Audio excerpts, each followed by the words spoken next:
नमस्कार, मैं हूं पवन त्यागी, राजनीतिक विश्लेषक।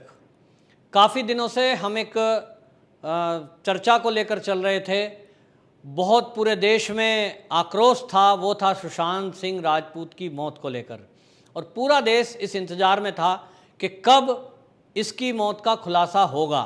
लेकिन हम देशवासियों ने देखा कि इसमें शुरू से ही ढीला ढवाली की गई, और उसके बाद जब जनता ने सीबीआई जांच की मांग की तो सीबीआई के साथ साथ एनसीबी जो कि ड्रग माफियाओं की जांच कर रही है, ईडी जो कि पैसे के लेन देन को लेकर बात कर रही है, इसमें शामिल हो गई। यानी तीन संस्थाओं ने, केंद्रीय संस्थाओं ने सुशांत सिंह राजपूत की मौत को लेकर जांच शुरू की, जिसमें ड्रग एंगल भी जांचा गया, जिसमें पैसों के लेन देन और हेर फेर को, क्योंकि कहीं विदेशी एंगल तो नहीं है, उसको जांचने के लिए ईडी शामिल हुआ, और सीबीआई मौत की जांच को करने के लिए सीबीआई अपने तरीके से इस जांच में शामिल था।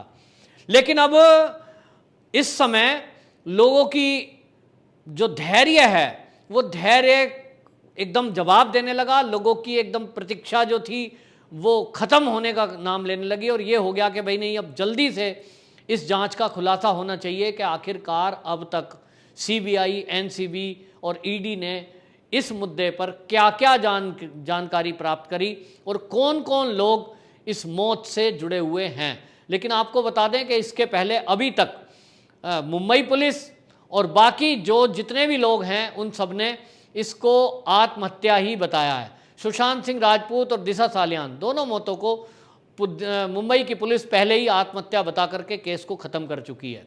लेकिन जब सीबीआई ने इसमें जांच शुरू की तो सीबीआई ने इसका फोरेंसिक जांच के लिए एम्स के डॉक्टरों का एक पैनल गठित किया था, और इसमें यह तय हुआ कि पहले ये जांच होगी कि ये कहीं हत्या तो नहीं थी।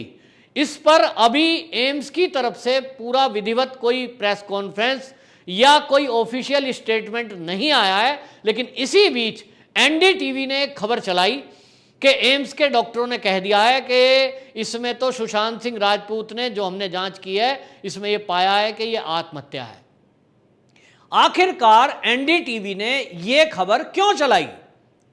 क्योंकि रिपब्लिक भारत चैनल की तरफ से बार बार यह कहा जा रहा था कि शनिवार को दफा 302 के तहत सीबीआई एफआईआर दर्ज करेगी और उसके बाद गिरफ्तारियां शुरू होंगी जिन जिन पर भी शक है और जिनको भी अभी तक शक के दायरे में रखकर जांच सीबीआई के द्वारा की गई है। अभी तक हम जानते हैं कि एनसीबी की जांच में वो भी केवल दिशा सालियान और सुशांत सिंह राजपूत की मौत से ही जुड़ा हुआ मामला है, क्योंकि बात शुरुआत होती है दिशा सालियान की पार्टी से। उस पार्टी में ड्रग का इस्तेमाल हुआ, वहां कोई बड़ा लीडर आया, कोई बड़ा बिल्डर आया, और उसकी जांच जो सारी एंगल से हुई तो पता चला कि सुशांत सिंह राजपूत की मौत के लिए भी वही लोग जिम्मेदार हैं जो दिशा सालियान की मौत के लिए जिम्मेदार हैं। कहीं ना कहीं कॉमन उनमें एक ड्रग माफिया का एंगल जुड़ता दिखाई दे रहा है। और इसलिए हमने देखा पिछले दिनों कितने बॉलीवुड के कुछ सितारे थे जिनको एनसीबी ने जांच के लिए बुलाया। उसमें रिया चक्रवर्ती पे प्रूफ भी हुआ, और कई नाम भी उसमें खुले जो ड्रग पैडलर के रूप में थे, कि किस तरह से विदेशों से ड्रग मंगाई जा रही थी और उसकी सप्लाई हो रही थी।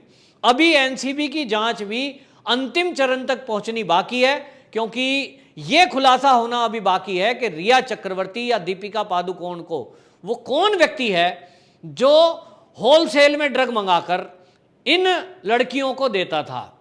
इनको देने वाला मेन व्यक्ति कौन है? तो इसका एनसीबी ने इशारा दिया था कि कोई है जिसका नाम एस से शुरू होता है, और वो बहुत बड़ा स्टार है, और वो इतना बड़ा स्टार है कि कोई उस पर शक भी नहीं करेगा। लोग उसको बॉलीवुड का किंग कहते हैं, कोई उसको बॉलीवुड का बादशाह कहता है, कोई उस ऐश नाम वाले को दबंग भी कहते हैं, क्योंकि उसके आगे कोई बोलता नहीं है। और इसलिए जब ये नाम का हिंट आया, इसके बाद सारी बॉलीवुड में खलबली मची, और इसके साथ साथ ये खलबली मची उस मीडिया में भी जो मीडिया कहीं ना कहीं लिंक रहता है ऐसे लोगों को देश तोड़ने के, टुकड़े टुकड़े गैंग के नाम पर, देश विरोधी गतिविधियों के नाम पर। ये गठजोड़ जो इकट्ठा होता है, ऐसा मीडिया और वामपंथी दल और साथ में कांग्रेस, इन सबको प्रॉब्लम हुई और ये एक साथ बौखलाए। तो इनको लगा कि कहीं ये नाम ना खुल जाएं, तो कांग्रेस ने कहीं अन्य मुद्दे डाइवर्ट करने के लिए इसको आंदोलन के रूप में उत्तर प्रदेश मुद्दे को डाइवर्ट करने की कोशिश की। हाथरस में किस तरह से हमने देखा कि परिवार वाले नहीं बोल रहे हैं कि रेप हुआ है, एफआईआर में पहली बार जो तहरीर दी गई उसमें नहीं लिखा, लेकिन कांग्रेस फिर भी हंगामा कर रही है। शक पैदा होता है आखिरकार क्यों, तो पता लगता है कि क्योंकि एनसीबी की तरफ से एक बड़ी कार्रवाई होने जा रही थी, तो कहीं मुद्दे को डाइवर्ट करने के लिए कहीं इन्होंने ऐसी साजिश तो नहीं रची कि ये पूरे देश में किसी एक घटना को लेकर दंगा करा दें और इस दंगे का लाभ फिर सत्ता को परेशान करने के लिए किया जाए। और यही आप देखिए सीबीआई को शनिवार को एफआईआर करनी थी, ऐसा है रिपब्लिक भारत ने खुलासा किया था, लेकिन फिर जब शनिवार बीतता गया, शाम तक ये कार्रवाई नहीं हुई, तो ये भी खुलासा हुआ क्योंकि एम्स के जो डॉक्टर थे वो जिन्होंने जांच की है सुशांत सिंह राजपूत की, जो विसरा रिपोर्ट थी और उसकी जो फोरेंसिक जांच की है, उसको जो सिग्नेचर करने वाले डॉक्टर हैं वो छुट्टी पर थे और इसलिए वो सोमवार को लौटेंगे अपनी ड्यूटी पर, इसलिए वो एफआईआर जो शनिवार को होनी थी वो अब सोमवार को होगी। मैं ये कह रहा हूं कि वो शनिवार के बजाय सोमवार हो, मंगल हो या और एक हफ्ते बाद हो। एनडीटीवी चैनल को क्या प्रॉब्लम हुई कि उसने एक फर्जी न्यूज चलाई कि डॉक्टर कह रहे हैं कि सुशांत सिंह राजपूत ने आत्महत्या की है। आखिरकार ये कुछ चैनल, ये कुछ मीडिया वाले, ये कुछ कांग्रेसी या ये शिवसेना वाले या महाराष्ट्र की मुंबई की पुलिस क्यों इस बात पर जोर दे रहे हैं कि सुशांत सिंह राजपूत ने आत्महत्या की? अरे भाई, अगर आत्महत्या की होगी तो सीबीआई जांच कर रही है, करने दीजिए। डॉक्टर का पैनल जांच कर रहा है, करने दीजिए। रिपोर्ट सामने आने दीजिए, जो सच है वो सामने आएगा। अगर मान लीजिए सुशांत सिंह राजपूत ने सच में आत्महत्या करी होगी, दिशा सालियान ने सच में आत्महत्या करी होगी, तो क्या देश की सीबीआई ऐसी है कि उसको हत्या बताकर झूठा केस बनाकर किसी को जेल में डाल देगी? ऐसा तो नहीं हो सकता, क्योंकि सीबीआई भी सर्वे सर्वा नहीं है। वो भी तथ्यों को इकट्ठा करके, सबूत इकट्ठे करके, गवाह इकट्ठे करके कोर्ट में प्रस्तुत करती है। और हमने देखा है कि सीबीआई भी कई बार कुछ तथ्य इकट्ठे करती है, सबूत लाती है, उसके बावजूद भी लोग छूट जाते हैं। तो छूट जाते हैं, आतंकवादी तक भी गवाह और सबूतों के अभाव में छूटे हैं। तब लोगों को क्यों भय है कि सुशांत सिंह राजपूत की मौत में अगर किसी का नाम आ भी गया तो वो छूटेगा नहीं? ये ऐसा कहकर कुछ मीडिया या कुछ राजनीतिक दल देश की संवैधानिक संस्थाओं पर असल में सवाल उठाना चाहते हैं। वो सवाल उठा देना चाहते हैं एम्स के डॉक्टरों पर भी। अब एम्स के डॉक्टर जो फोरेंसिक एक्सपर्ट इस केस की जांच में लगे हुए हैं, अगर पहले ही उस पर सवाल उठा दिया जाएगा कि उन्होंने तो कह दिया है साहब कि ये तो आत्महत्या है, बाद में मान लीजिए सोमवार को वो रिपोर्ट आती है और उसमें लिखा जाए कि सुशांत सिंह राजपूत की हत्या हुई है, इसका हत्या के एंगल से जांच की जाए, तो फिर ये लोग क्या पता है हल्ला करेंगे, ये कहेंगे देखिए डॉक्टरों की रिपोर्ट को बदल दिया गया है। मतलब पहले ही झूठ फैलाना शुरू कर दो ताकि जब सच सामने आए तो आप कहो ये सच नहीं है, ये झूठ है, पहले वाला सच था। आप देखेंगे 2 केस अभी अभी सामने हैं। आप इसी तरह का केस आप देख रहे हैं बॉलीवुड में कि ये पहले से पहले झूठ फैलाना शुरू कर देते हैं। जैसे ही कोई बड़ा नाम आता है उसमें बौखलाना शुरू कर देते हैं। जैसे ही करण जौहर का नाम शुरू हुआ, दीपिका पादुकोण का नाम आना शुरू हुआ, शरद पवार, संजय राउत, संजय निरुपम, सब राजनीतिक दल एकदम बौखला के पड़े, सबने बोलना शुरू कर दिया। क्यों भाई? अगर कोई बॉलीवुड का बड़ा नाम, अगर जांच एजेंसी जांच कर रही है और वो केवल पूछताछ के लिए बुला रही है और वह व्यक्ति पूछताछ में दोषी सिद्ध नहीं होता, तो वो अपने घर चला जाएगा। चले ही गए, आपको क्यों भय है? आप केवल और केवल ये जो देश की संवैधानिक संस्थाएं हैं, चाहे वो ईडी हो, चाहे वो एनआई हो, चाहे वो एनसीबी हो, चाहे वो सीबीआई हो, आप इस पर सवाल उठाते हैं। और आप देखिए ये जो गैंग है ना पूरा, जो एनसीबी पर सवाल उठा रहा है, जो सीबीआई की जांच पर सवाल उठाने की कोशिश कर रहा है, जो एम्स के डॉक्टरों की जांच पर सवाल उठाने की कोशिश कर रहा है, जो ईडी की जांच को कहता है कि ये मोदी के इशारे पर छापे पड़ रहे हैं, वही गैंग कभी भी मुंबई की पुलिस पर आरोप नहीं लगाता।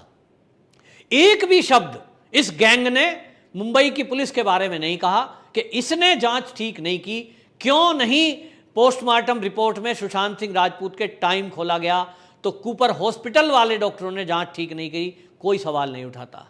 कूपर हॉस्पिटल के ऊपर कोई सवाल नहीं उठाएगा।